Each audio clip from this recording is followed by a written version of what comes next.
ठीक है, तो जब भी कोई मॉडल रिजेक्ट होता है तो उसकी कुछ कमियां रहती हैं। Drawbacks of Rutherford model.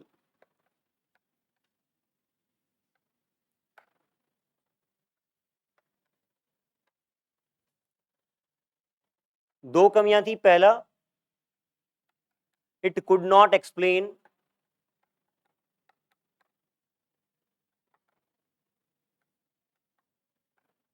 Stability of atom, और दूसरा, इट कुड नॉट एक्सप्लेन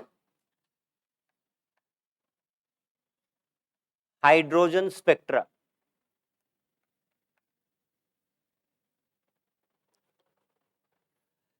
पहले इस फर्स्ट ड्रॉबैक का मतलब समझते हैं, क्या मतलब है इसका। इससे पहले की जो थियरी है आपकी, उसमें एक पॉइंट आता है कि जब भी चार्ज एक्सेलरेट करता है तो वो इलेक्ट्रोमैग्नेटिक रेडिएशंस को एमिट करता है। आप ये पॉइंट लिखें, accelerating charge particle, an accelerating charge particle radiate electromagnetic radiations या एमिट इलेक्ट्रोमैग्नेटिक रेडिएशंस, जो भी आप कहें। इसका मतलब जब भी आपका चार्ज पार्टिकल एक्सेलरेट करेगा तो वो इलेक्ट्रोमैग्नेटिक रेडिएशंस को एमिट करेगा।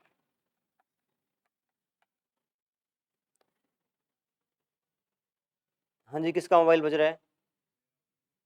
इसको संभाल लें, इसको चुप कराएं। जब भी चार्ज एक्सेलरेट करेगा तो इलेक्ट्रोमैग्नेटिक रेडिएशंस एमिट करेगा, और इस इलेक्ट्रोमैग्नेटिक रेडिएशंस आपकी एनर्जी का फॉर्म है एक तरीके से, तो एनर्जी लूज करेगा।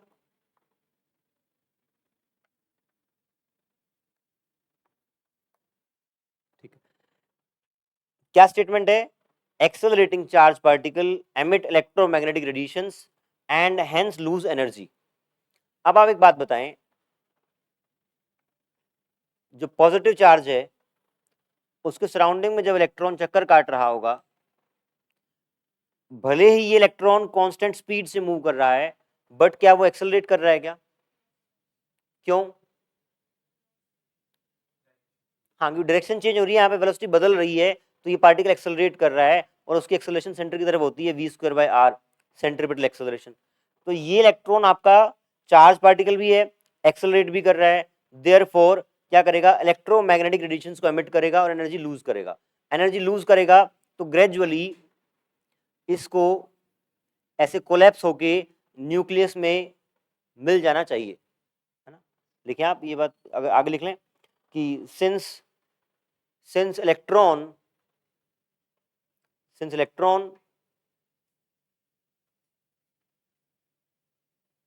is accelerating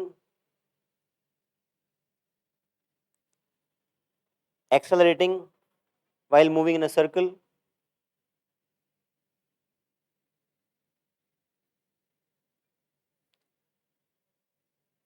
hence lose energy in form of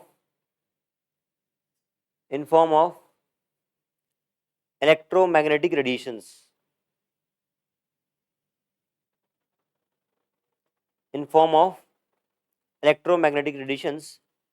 and gradually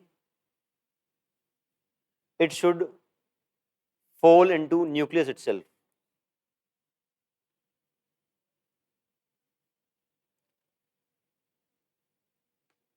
Therefore atom is not stable.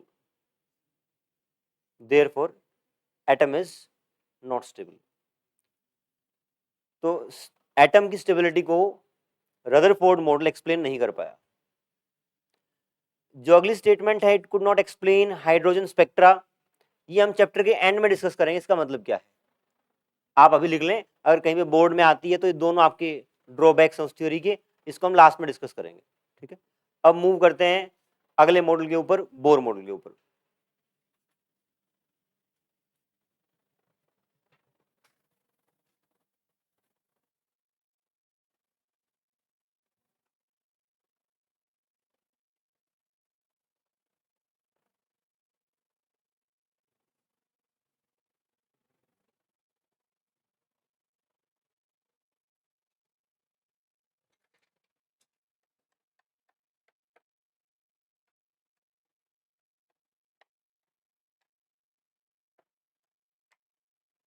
Bohr model.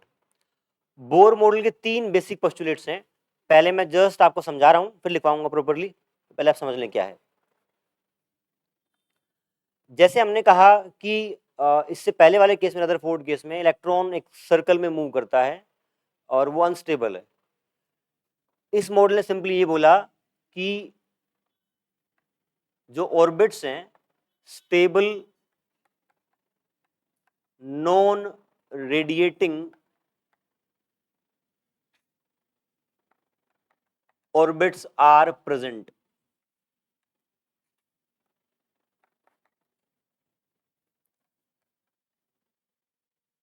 यहां पे 2 बातें हैं। इसने बोला कि स्टेबल नॉन रेडिएटिंग ऑर्बिट्स हैं।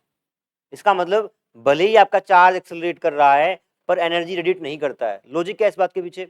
लॉजिक इस बात के पीछे ये है कि जो इससे पहले वाली थ्योरी हमने डिस्कस करी वो क्लासिकल मैकेनिक्स है। क्लासिकल मैकेनिक्स माने हमने वहां पे न्यूटन्स लॉ एप्लीकेबल कराए थे, बट न्यूटन्स लॉ आपके माइक्रोस्कोपिक पार्टिकल या एटॉमिक लेवल पे एप्लीकेबल नहीं होते। जो एटॉमिक लेवल पे इलेक्ट्रॉन का मोशन है वहां पे आप ये बात नहीं बोलेंगे कि एक्सेलरेटिंग चार्ज पार्टिकल आपका इलेक्ट्रोमैग्नेटिक रेडिएशंस को एमिट करेगा। ठीक है, तो कुल मिलाकर उसने इतना ही बोला कि ये आपकी स्टेबल नॉन रेडिएटिंग ऑर्बिट्स हैं। और यहाँ पे देखिए बोला है ऑर्बिट्स, बोला है, ऑर्बिट नहीं बोला, ऑर्बिट्स बोला है। इसका मतलब है रदरफोर्ड ने कहा था बस कि इलेक्ट्रॉन इस ऑर्बिट में चक्कर काटेगा। रदरफोर्ड बोर बोल रहा है कि सिर्फ एक ऑर्बिट नहीं है, ऐसी ऐसी स्टेबल कई सारी ऑर्बिट्स हैं। सेकंड पॉइंट क्या बोलता है? सेकंड पॉइंट बोलता है कि जो एक पर्टिकुलर ऑर्बिट में जब वो मूव करता है तो उसका एंगुलर मोमेंटम कुछ होगा। यहां पे जब मूव कर रहा होगा तब एंगुलर मोमेंटम कुछ और होगा, यहां पे कुछ और होगा। वो एंगुलर मोमेंटम आपका क्वांटाइज्ड है। बताऊंगा क्या मतलब इसका? क्वांटाइज्ड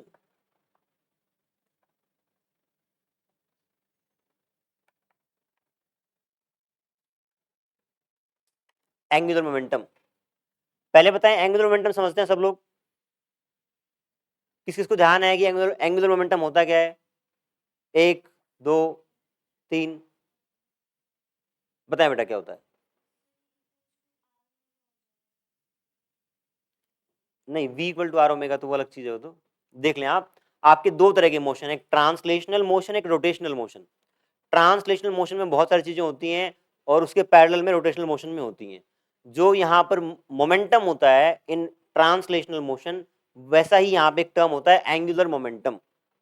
ठीक है, एंगुलर मोमेंटम का बेसिक फॉर्मूला होता है आर क्रॉस पी। क्या होता है?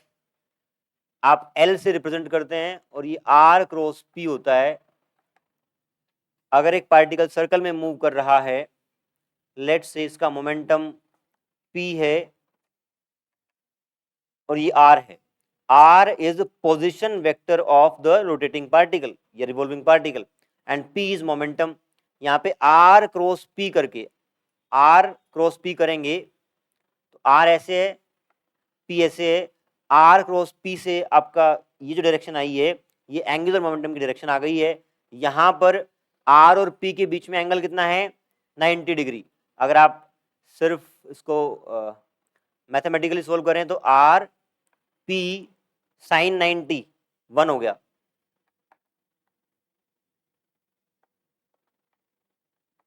और p को आपने लिख लिया एम वी। तो angular momentum in this case is M V R और उसकी direction perpendicular to board outward रहेगी। ये आपका एंगुलर मोमेंटम रहता है। मोमेंटम के पैरेलल एक टर्म है angular momentum in rotational motion. ठीक है, तो इसने बोला कि जो एंगुलर मोमेंटम है हर ऑर्बिट का वो क्वांटाइज्ड है और वो है L equal to N H by 2 pi. ये एक h कांस्टेंट है, 2 पाई कांस्टेंट है, integral multiple of h by 2 pi. अगर मैं फर्स्ट ऑर्बिट की बात करूं तो वहां पे एंगुलर मोमेंटम होगा h बाई 2 पाई। सेकेंड में एंगुलर मोमेंटम होगा 2h बाई 2 पाई। थर्ड में 3h बाई 2 पाई। ये आपका एंगुलर मोमेंटम क्वांटाइज्ड है। क्वांटाइज मतलब डिस्क्रीट वैल्यूज होंगी आपकी। ठीक है, ये 2 पॉइंट हुए। तीसरा पॉइंट क्या है? थर्ड पॉइंट, जब हमने डिस्कस कर ही लिया है कि यहाँ पे एनर्जी लेवल्स होते हैं तो इलेक्ट्रॉन आपका फर्दर एनर्जी लेवल्स में भी रिसाइड कर सकता है।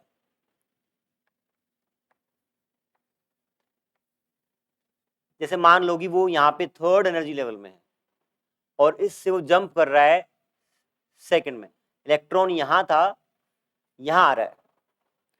जब वो इलेक्ट्रॉन ट्रांजिशन करेगा, थर्ड में बोला गया कि एनर्जी ट्रांजिशन, आपका इलेक्ट्रॉन का ट्रांजिशन पॉसिबल है।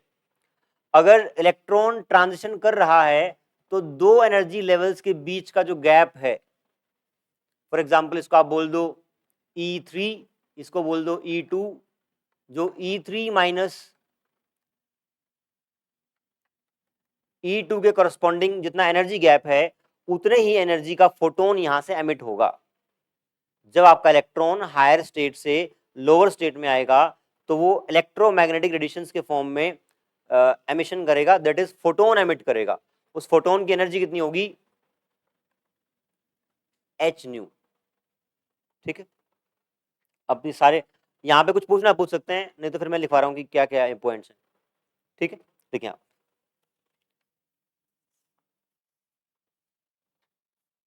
फर्स्ट पॉइंट लिखेंगे बोर पोस्टुलेट का। First postulate, an electron in an atom, an electron in an atom could revolve in certain stable orbits, without the emission of, in certain stable orbits without the emission of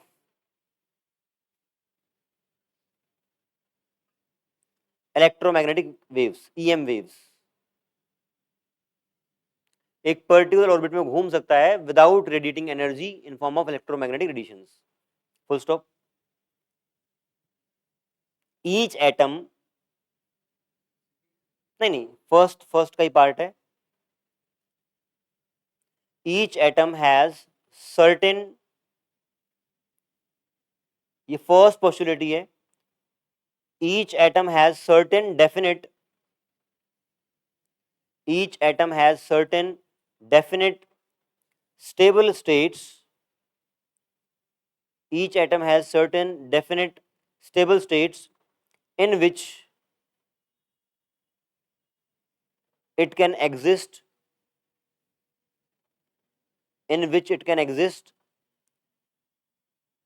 and each possible state has definite, each possible state has definite total energy, definite total energy। यही बोला है कि energy radiate नहीं करेगा और आपकी different states हैं जो पॉसिबल हैं और हर स्टेट की एनर्जी फिक्स है। सेकंड लिखेंगे, second postulate, electron revolves around,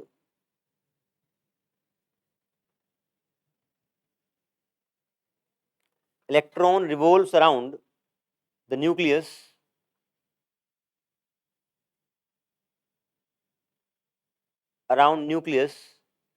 only in those orbits for which angular momentum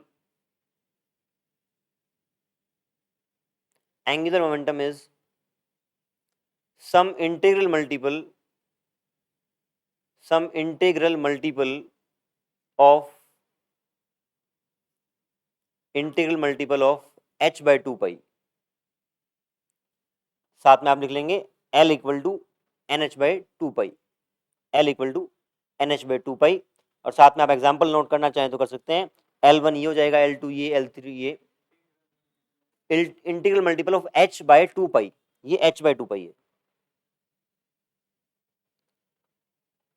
ठीक है, साथ में आप ये नोट करना चाहें तो कर सकते हैं कि angular momentum of first state, second state and third state,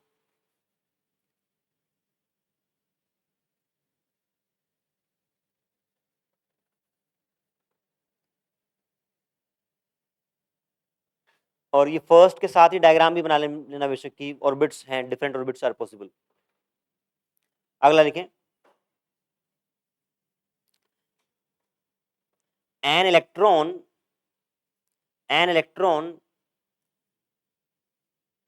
might make a transition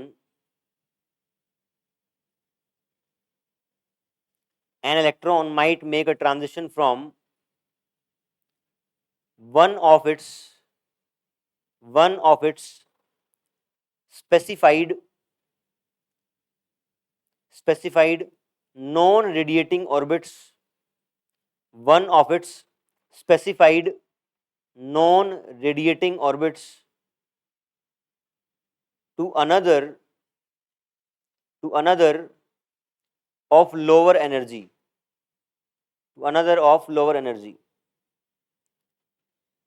when it does so, full stop, when it does so, a photon is emitted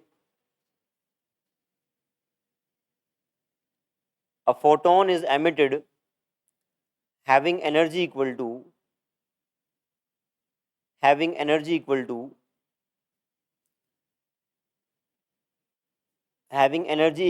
the energy difference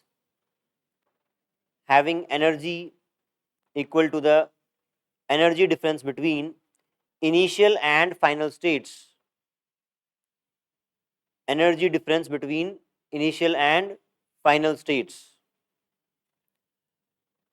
third point के लिए आप, ये तो मैंने एक example देके बताया आपको, आप जनरल एक्सप्रेशन लिखेंगे तो आप लिखेंगे H nu equal to E I minus E F. H nu क्या है? Energy of emitted photon. E I क्या है? Energy of initial state.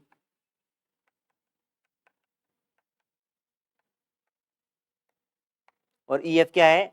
Energy of final state.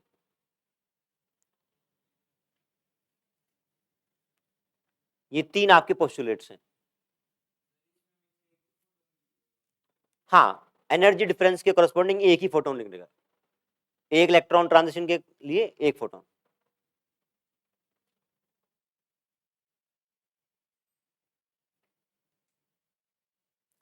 ठीक है इतना। तो रदरफोर्ड का जो एक बेसिक ड्रॉबैक था वो पहले पॉइंट में कवर हो गया आपका कि स्टेबल नहीं है एटम। ये बोल रहा है कि जो ऑर्बिट्स होती हैं वो आपकी स्टेबल होती हैं विदाउट रेडिएटिंग इलेक्ट्रोमैग्नेटिक वेव्स। उसका रीजन क्या है? वो रीजन आपने कहीं लिखा नहीं है, अगर आप चाहें तो नोट बना के लिख लें। क्या जो हमने वो लाइन लिखी कि accelerating charge particle radiates electromagnetic waves, तो आप वहां पे लिख लें it is possible, it is applicable only in macro particles।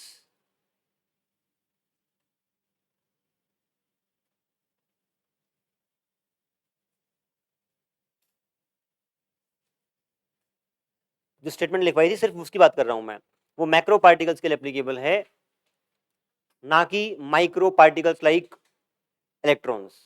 Electrons के लिए वो बात एप्लीकेबल है ही नहीं, इसलिए यहां पे आप उसको इस्तेमाल नहीं करेंगे।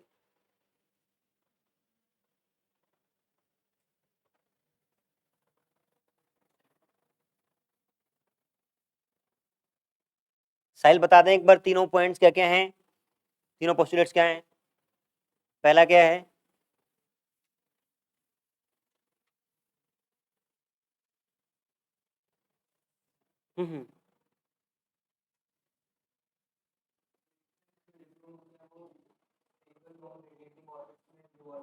डन,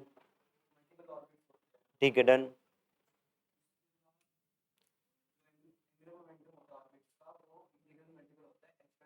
बहुत बढ़िया। लास्ट पॉइंट, इलेक्ट्रॉन का ट्रांजिशन पॉसिबल है।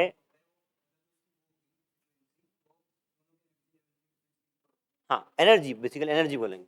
ठीक ठीक, आगे बढ़ रहे हैं।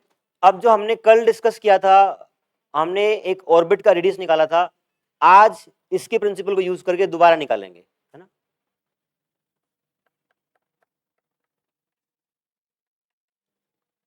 रेडियस ऑफ, और दोबारा निकालने का एक कारण और भी है, क्योंकि कल जो हमने रदरफोर्ड का मॉडल किया था वहां पे एक ही ऑर्बिट थी, यहाँ मल्टीपल ऑर्बिट्स हैं, तो अगली ऑर्बिट का रेडियस कितना होगा ये भी निकालना पड़ेगा। ठीक है, फॉर एग्जाम्पल, हालांकि इसको डिराइव करते हैं हाइड्रोजन एटम के लिए, आप किसी जनरल के लिए भी कर सकते हैं, मैं जनरल एटम के लिए कर रहा हूं। एक एटम है जिसका प्रोटॉन नंबर Z है, एटॉमिक नंबर Z है, तो ZE चार्ज रहा उसके अंदर, उसके सराउंडिंग में एक इलेक्ट्रॉन मूव कर रहा है। आप ये माने कि जो मैं निकाल रहा हूं वो हाइड्रोजन लाइक एटम है। हाइड्रोजन लाइक एटम का मतलब क्या है मैं बताता हूं मैं। हाइड्रोजन में क्या होता है, एक न्यूक्लियस है, एक इलेक्ट्रॉन चक्कर काट रहा है। हीलियम को मुझे यदि हाइड्रोजन लाइक एटम बनाना तो मैं क्या करूंगा, न्यूक्लियस तो वैसे का वैसा ही है, जो भी उसका चार्ज है, चार्ज +2 ही होता है वहां पे ना, +2 यहाँ पे E होता है। लेकिन मैंने क्या किया, उसके जो दो इलेक्ट्रॉन थे उनमें से एक को निकाल दिया और एक इलेक्ट्रॉन रह गया, मतलब He+ is hydrogen like atom. जिस एटम के सराउंडिंग में सिर्फ एक इलेक्ट्रॉन मूव कर रहा हो वो आपका हाइड्रोजन लाइक एटम होता है। तो जो हम यहाँ पे डिस्कशन कर रहे हैं वो हाइड्रोजन लाइक एटम्स के लिए है। ठीक है, यहाँ बताएं आप इलेक्ट्रोस्टैटिक फोर्स कितनी होगी, 1/4πε0 ZE into E, Q1 Q2 सिर्फ मैग्नीट्यूड की बात कर रहा हूं, upon R² will be equal to, बताएं किसके बराबर होगी, mv²/r के। सेंटर में चक्कर, सर्कल में चक्कर काट रहा है तो सेंट्रीपिटल फोर्स के बराबर होना पड़ेगा। ठीक है, इक्वेशन नंबर 1, इसको और सिंप्लीफाई करें तो ZE² 4πε0, एक r मैंने कैंसिल कर दिया, ये सिंपली mv² ऐसे आ गया। Equation number 1। अब यहां पर इस पर्टिकुलर थियरी में एक पॉइंट ऐड हो गया है कि एंगुलर मोमेंटम आपका क्या है, क्वांटाइज्ड है। तो एंगुलर मोमेंटम का एक इक्वेशन और बना लेंगे, L = NH/2π। अभी अभी हमने देखा angular momentum can also be written as MVR। MVR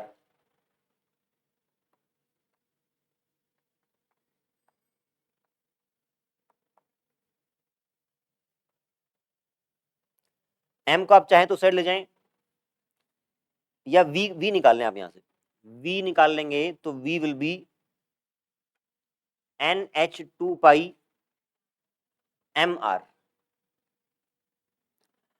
आप कल वाला डेरिवेशन जब देखेंगे ना तो वहां पे देखिए R के अंदर V का टर्म है, आप चेक करें, कल जो हमने R डिराइव किया था वहां पे V का टर्म है, यहाँ पे हम V को एलिमिनेट करेंगे क्योंकि हमारे पास एक एक्स्ट्रा इक्वेशन अवेलेबल है, वहां पे अवेलेबल नहीं थी। ये आपकी इक्वेशन नंबर 2 मान लें। अब क्या करें, 2 से V की वैल्यू पुट कर दें यहाँ पे, तो आपका V एलिमिनेट हो जाएगा, वो R के टर्म में आ जाएगा। पुट करें एक बार, इक्वेशन 2 की वैल्यू 1 में पुट करनी है, ZE² 4πε0 R MV², MV², V is N² H² 4π² M² R²। अब देख लें क्या कैंसिल होगा, एक तो पाई यहां से जाएगा, एक ये M जाएगा, यहां से एक R जाएगा, एक 4 भी यहां से कैंसिल होगा। आपको R निकालना है तो R हम इस साइड ले आते हैं, R यहां आ गया, उस साइड बच गया N² Z πε0 E²। एक बार चेक कर ले, मैंने सारे चीजें लिख दी हैं, कोई टर्म छूट गया है क्या।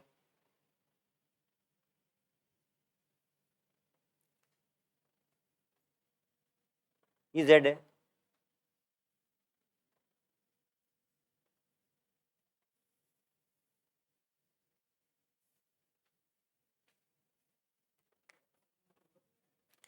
एप्सिलॉन नॉट आपको आर निकालना है, ऊपर आएगा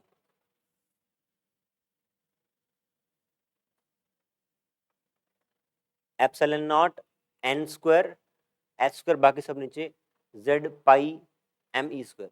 चेक कर लेंगे बस।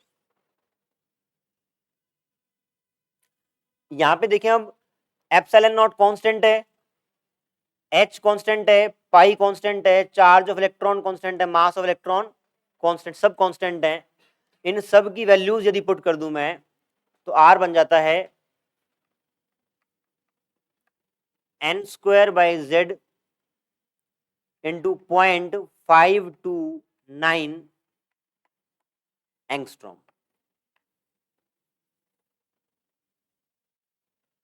अगर आपको ये पर्टिकुलरली हाइड्रोजन के लिए यूज करना है तो आप जेड को 1 पुट कर दोगे। एन क्या है आपका, अब देखो यहां पे आर को मैं लिख रहा हूं आर एन। आर एन का मतलब है nth ऑर्बिट का रेडियस।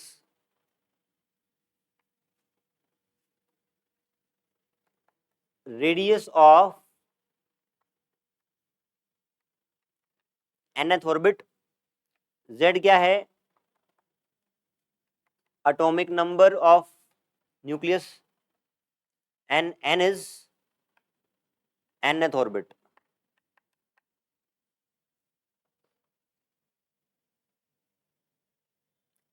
तो अगर आप कहें कि हाइड्रोजन की सबसे जो फर्स्ट स्टेट है उसका रेडियस कितना होगा, n को 1 पुट कर देंगे, z को 1 पुट कर देंगे, तो 0.529 एंगस्ट्रॉम क्या है, फर्स्ट हाइड्रोजन ऑर्बिट का रेडियस है। एक सवाल कर लें आप इसके ऊपर बेस्ड, फाइंड आउट, क्वेश्चन लिखें find out radius of second orbit of helium atom. Find out radius of second orbit of helium atom. हाँ 2 टाइम्स हो जाएगा, एन की जगह कितना आ जाएगा 2, 2 का स्क्वायर 4, नीचे 2 तो 2 आ जाएगा, 2 मल्टीप्लाई करेंगे इसमें तो आपका जो भी आ जाएगा 1 पॉइंट।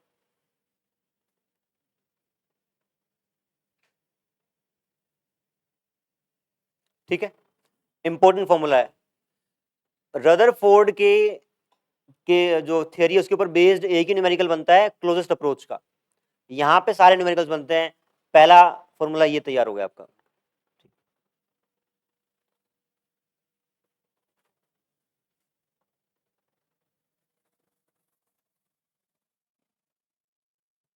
लिख लिया ना, हाँ जी साइड।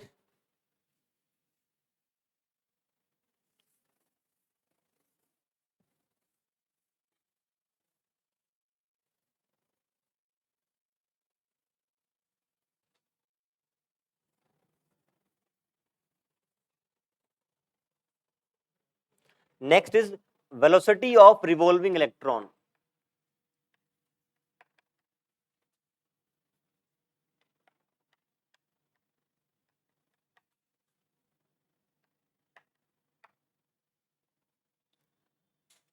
इसमें देखिए आप फॉर्मूला वही यूज करेंगे 1/4 pi epsilon not Z E by R square M V square by are.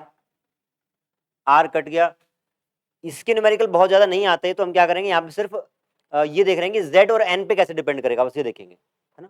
तो V square comes out to be 1/4 pi epsilon nought, नीचे है और m नीचे आ जाएगा, r को मैं उससे, अच्छा वी आर तो यहीं रहेगा, जेड ई स्क्वायर। ठीक है, एग्जैक्टली चाहते हैं तो r की एग्जैक्ट वैल्यू पुट कर दें। बताएं r का एक्सप्रेशन क्या था, एक जना बोले, साहिल आप बताएं। नहीं नहीं वो नहीं, ये वाला ऐसा ऐसा देख के बताएं, आप बताएं। Epsilon nought E square N square H square pi square, pi square तो शायद नहीं यार, कट गया था बाद में, पाई नहीं कटा थे, pi Z, E square M, N square को बाहर निकालो तो आर आपका कुल मिला के N square epsilon nought H square, ये जेड बाहर, तो पाई ई स्क्वायर एम, ऐसा एक्सप्रेशन है।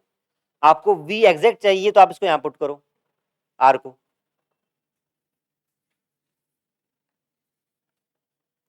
तो v स्क्वायर आ जाएगा z E square 4 pi epsilon not m r, r की जगह n square epsilon not h square z pi E square m, पाई कटेगा और क्या है आपका m जाएगा, z का z स्क्वायर होगा ना, हाँ z का z स्क्वायर हो गया, z स्क्वायर ई स्क्वायर नहीं, e की पावर 4 हो गया, नीचे 4 epsilon nought square N square H square, पूरा स्क्वायर के टर्म में आपका आ गया है। टेकिंग अंडर रूट लेंगे तो v comes out to be z by n E square 2n h epsilon nought भी 2 एप्सिलॉन नॉट h n बाहर आ गया, बताएं ठीक लिखा है क्या, ठीक लिखा, ये आपका क्या है vn है, इस पे इसके ऊपर न्यूमेरिकल आपका आएगा तो ऐसा आएगा कि आपको सिंपली ये प्रोपोर्शनैलिटी यूज करनी पड़े, आप दोनों ही लिख लेंगे, और जनरली इसमें vn proportional to z by n use होगा, रेशियो निकलवा लेगा दो ऑर्बिट्स का, दो अलग अलग एटम्स का, ठीक।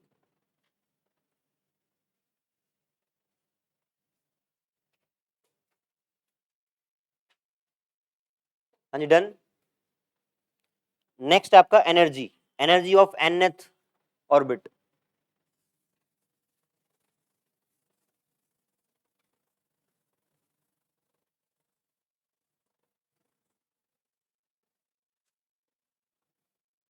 हाँ जी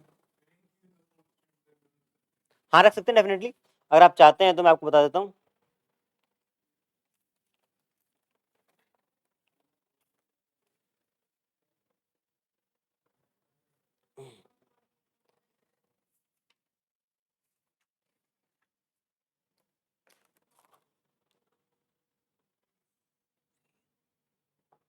vn का जो आंसर है मेरे पास अवेलेबल वो है 2.2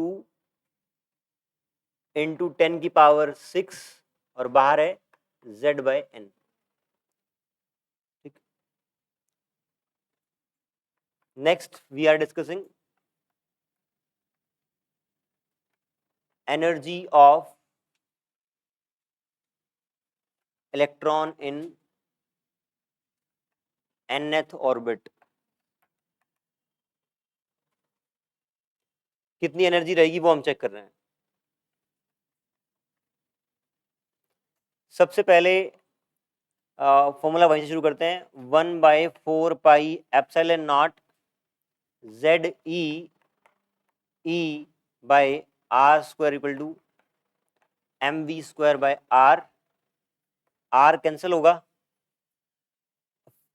टोटल एनर्जी की बात करनी है हमें, टोटल एनर्जी की, तो सबसे पहले काइनेटिक निकाल लेते हैं, काइनेटिक निकालनी है, एम वी स्क्वायर यहाँ पे बना बनाया है, हाफ से मल्टीप्लाई करना है, हाफ से मल्टीप्लाई कर देंगे, half M V square 1/8 pi epsilon not Z E square by R, ये काइनेटिक एनर्जी आ गई। पोटेंशियल एनर्जी क्या होगी, potential energy is K Q1 Q2 by आर, एक चार्ज नेगेटिव है यहाँ पे तो 1/4πε0 plus ZE minus E upon R, solve करेंगे, minus 1/4πε0 ZE square by R। ये कल वाले चल रहा है वैसे, है ना। अब दोनों को ऐड कर देंगे, टोटल एनर्जी कितनी आ जाएगी, काइनेटिक पोटेंशियल को ऐड करने के बाद 1/8 में से 1/4 गया, माइनस 1/8 आएगा, minus 1/8πε0 ZE square by R। ठीक है, R की जो वैल्यू आपने निकाली है सारे कॉन्स्टेंट्स के टर्म में, वो एग्जैक्टली पुट करें जो भी आपने बताई थी।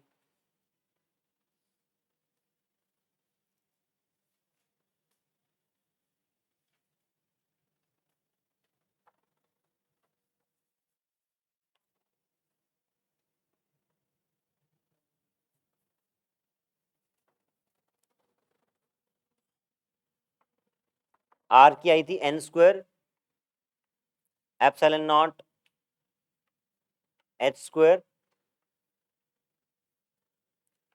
पाई m e square by z, यही आई थी क्या, चेक करना एक बार। R n क्या निकल के आया था,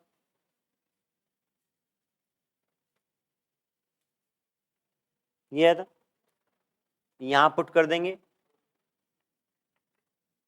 -8πε0 ZE स्क्वायर, ये नीचे n स्क्वायर, ऊपर z जाएगा तो z square epsilon not h square pi m e square. ये आपकी टोटल एनर्जी आ गई। आप बाहर निकाल लें z स्क्वायर और n स्क्वायर को, minus z square by n square, अंदर जो भी बचा है उसको आप लिख दें, कटेगा क्या, पाई कट गया यहाँ पे, m नहीं कट रहा, e भी कहीं नहीं कट रहा, e की पावर 4 या m e की पावर 4 नीचे आ जाएगा 8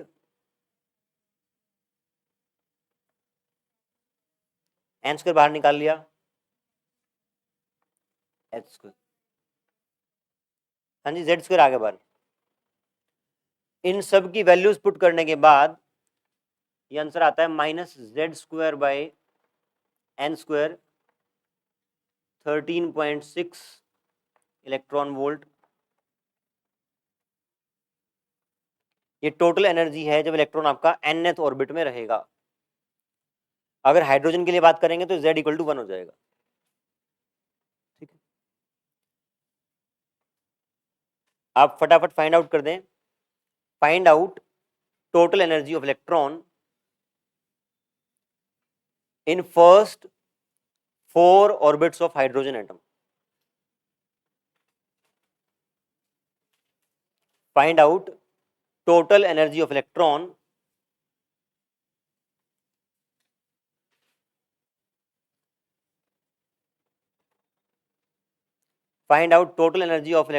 in first 4 orbits of hydrogen atom.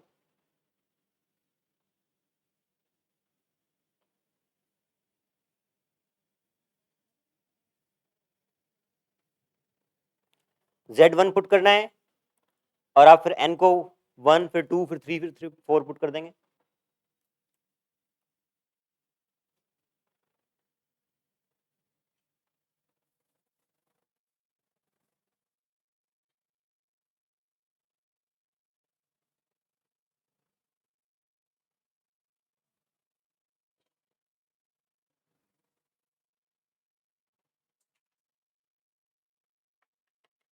E1 कितना आया, E2 माइनस 6.4, एक जना बोलो, लाउड बोलो, E3 बोलो। यस आप बताएं, साहिल बताएं। इसका 6.8 आ रहा है? नहीं, आप 2 पुट करेंगे।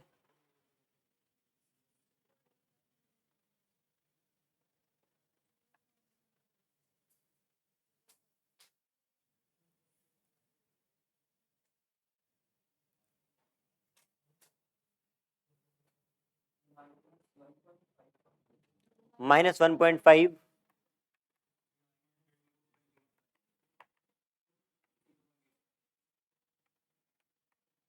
ऐसा 85। अब ध्यान से देखें आप, अगर मैं इन एनर्जी लेवल्स को प्लॉट करूं, for example this is energy E1, next is E2,